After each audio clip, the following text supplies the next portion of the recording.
Nama Zulham Zamrun sudah begitu akrab di telinga pecinta sepak bola tanah air. Pergerakan eksklusifnya saat menyisir pertahanan lawan, gol-gol berkelas yang diciptakan, hingga gocekan mautnya di arena pertandingan menjadikan Zulham Zamrun pemain sayap paling ditakuti kiper lawan di lapangan. Namun, nasib hidup berkata lain. Karir Zulham yang berada di puncak tertinggi seketika jatuh ke titik terendah dan namanya kini tenggelam entah kemana. Pernah disebut sebagai salah satu sayap terbaik Indonesia. Lalu seperti apa kehidupan dan karir Zulham Zamrun sekarang? Yuk simak videonya. Namun sebelum ke videonya, yuk klik subscribe-nya dan nyalakan notifikasinya. Zulham Malik Zamrun dilahirkan pada 19 Februari 1988 di kota Ternate. Ia merupakan anak dari pasangan suami istri Malik Zamrun dengan Hajah Nurain. Ibunya merupakan seorang anggota DPRD. Sementara sang ayah bekerja sebagai pegawai sekaligus menjadi pesepak bola di Persiter. Meskipun begitu, pada awalnya orang tua Zulham Zamrun ingin sang anak bisa sukses menjadi pegawai negeri, kiai, atau pengusaha. Namun, saat Zulham berusia 7 tahun, bakat olah bola Zulham sudah terlihat dan membuat orang tuanya mengizinkan Zulham untuk menekuni sepak bola. Memasuki masa remaja, Zulham Zamrun berhasil bergabung dengan tim tanah kelahirannya Persiter Ternate. Uniknya, di awal karirnya Zulham ternyata berposisi sebagai penjaga gawang. Ia mengaku terinspirasi dari mantan kiper Persiter Ternate, Mukhlis Harun.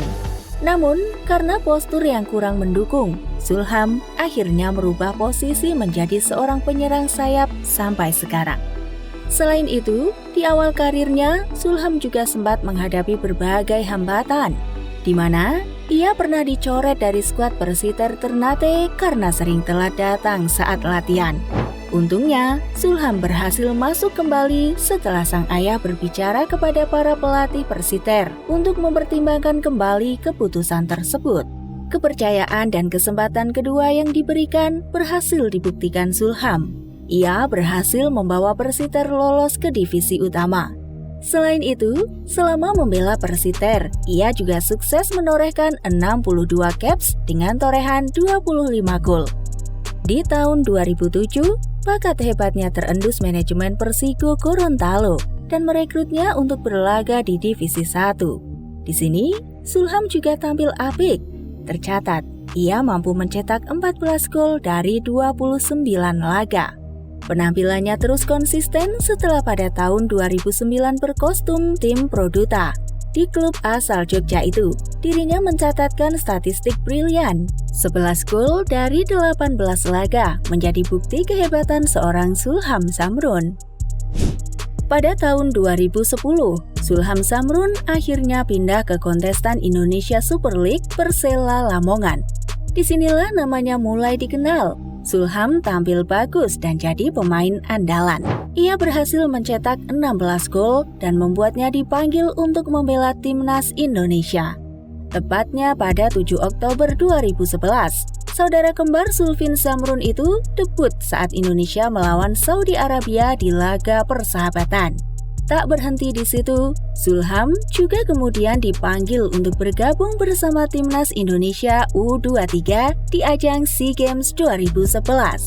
Setelah membela Persela, Zulham kemudian hijrah ke Kalimantan untuk membela Mitra Kukar. Dari tahun 2011 sampai 2014, bermain di tim berjuluk Naga Megas, ia membukukan 17 gol dari 54 kali laga. Penampilan ciamiknya itu juga membuat ia dipanggil kembali ke timnas senior pada kualifikasi pra Piala Dunia 2014. Sempat mengalami masa sulit saat membela Persipura pada tahun 2015.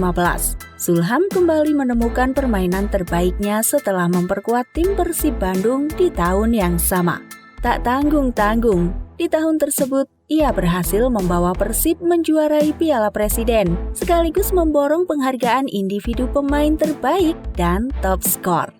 Karir Zulham Zamrun benar-benar berada di puncak. Selain gol-gol hebatnya yang mampu memikat para penonton, Selebrasi dan gaya dia di lapangan yang mirip Cristiano Ronaldo membuat Zulham menjadi sosok yang ikonik hingga dijuluki Ronaldo Indonesia. Tak hanya itu saja, kegemilangannya di level klub membuat Zulham kembali dipanggil untuk memperkuat timnas Indonesia di ajang Piala AFF Suzuki 2016. Saat itu, Zulham dan kolega harus puas meraih posisi runner-up di bawah Thailand. Meskipun sempat kurang bersinar saat kembali membela Mitra Kukar tahun 2017, kejayaan Zulham nampaknya belum habis begitu saja. Ia kemudian pindah ke PSM Makassar dan mampu tampil 54 kali, serta menuai 13 gol. Tak sampai di situ, Zulham juga turut berkontribusi dalam keberhasilan PSM menjuarai Piala Indonesia 2019, di mana ia sukses memborong penghargaan top skor dan pemain terbaik kompetisi. Namun setelah itu, perjalanan karir Zulham menurun drastis. Ia sempat kembali ke Persib di tahun 2020. Akan tetapi, penampilannya justru tak semoncar periode pertama. Setelah itu, ia pindah dari Persib untuk bergabung ke klub Liga 2 AHPS Pati FC. Alih-alih tampil bagus, Zulham justru sempat terkena kasus usai melakukan pelanggaran keras beruntun terhadap dua pemain Persiraja Banda Aceh, Sori Maruta dan Devri Rizky di laga uji coba tahun 2021. Aksi Zulham lantas membuat panas kubu Persiraja hingga terjadi kelas yang berbuntut pada tendangan kungfu Saiful Indra ke kepala pemain Persiraja Muhammad Nadif. Atas ulah keduanya, PSSI memblacklist mereka dari timnas Indonesia seumur hidup. Lama tidak terdengar kabarnya, Zulham Zamrun kini terdampar di Liga 2 dan membela Persela Lamongan. Mirisnya lagi, Zulham tidak mampu mengangkat prestasi klubnya. Persela berada di zona rawan yang bisa saja terdegradasi ke Liga 3. Sangat disayangkan memang, dengan skill yang ada dan usia yang tidak terlalu tua, sebenarnya Zulham masih bisa bersaing di liga teratas Indonesia.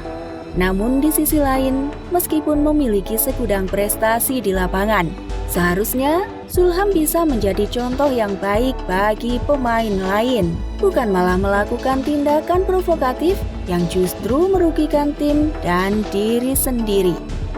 Kira-kira bagaimana menurut kalian guys? Jangan lupa tulis di kolom komentar and see you next video. Bye-bye.